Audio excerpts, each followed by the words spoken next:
Hello, in this video, we will develop a new algorithm for finding Fibonacci numbers using dynamic programming. In section 17.3, when we introduce recursion, we use Fibonacci numbers as an example to demonstrate recursion. This was the program using recursion for finding Fibonacci number. So this is the Fibonacci number at index, given index right here. If index is 0, return 0. If index is 1, return 1. Else return the previous two numbers add together. To find the previous two numbers, we recursively invoke fib index minus 1 plus fib index minus 2 here. The time complexity for this recursive algorithm can be analyzed using here. This is Tn. So we are going to get Tn minus 1 plus Tn minus 2. If you expand this, eventually you're going to get this is Tn is order of 2's n. This is exponential time. Now, we will develop a new algorithm. We're going to develop this new algorithm using this approach. Is essentially it's a dynamic programming approach. So we're going to keep the previous values, not destroy it. So actually, we only need to keep the previous two values, not all the values. So the previous two values. Now, when you're computing this is the, initially, this is index 0, index 1. Let's have these three variables, call this F0, F1, F2. So F2 is the previous two add together. So that is here. Now, when you move to the next one, so what you do is now you assign F1 to F0, F2 to F1. So this, you're going to move to the next position, one position right, and then continue to add the previous two numbers and get the new number. So this is what we're going to do. Look at this here. We start from here.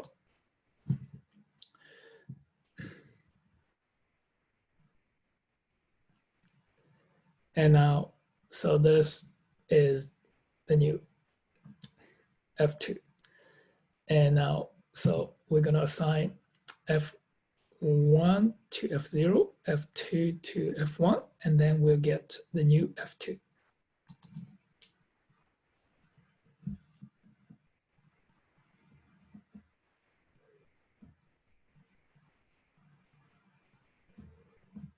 So continue the same process.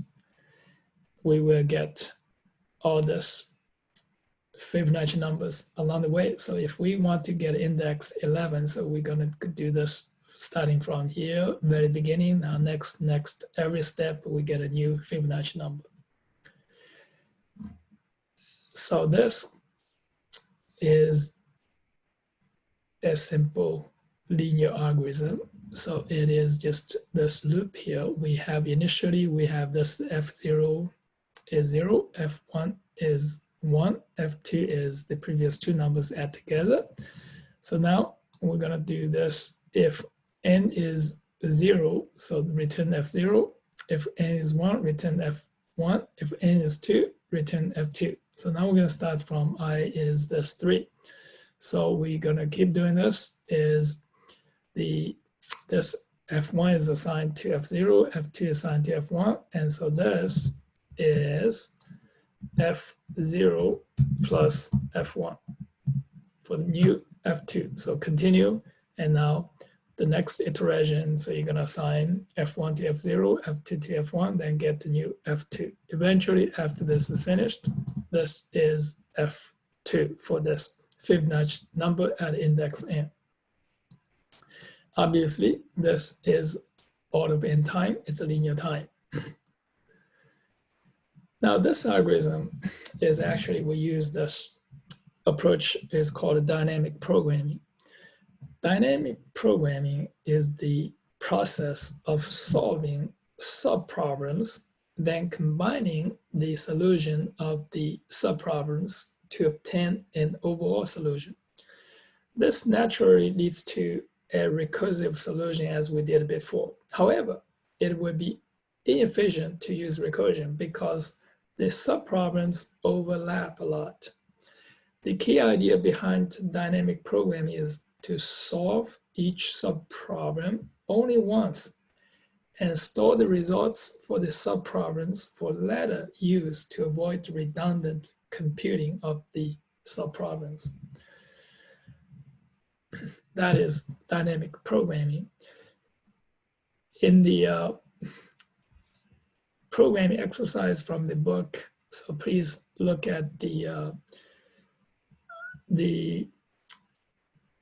number of problems involving dynamic programming as exercise. So that is all for this section. Finding Fibonacci numbers using dynamic programming. See you on the next video.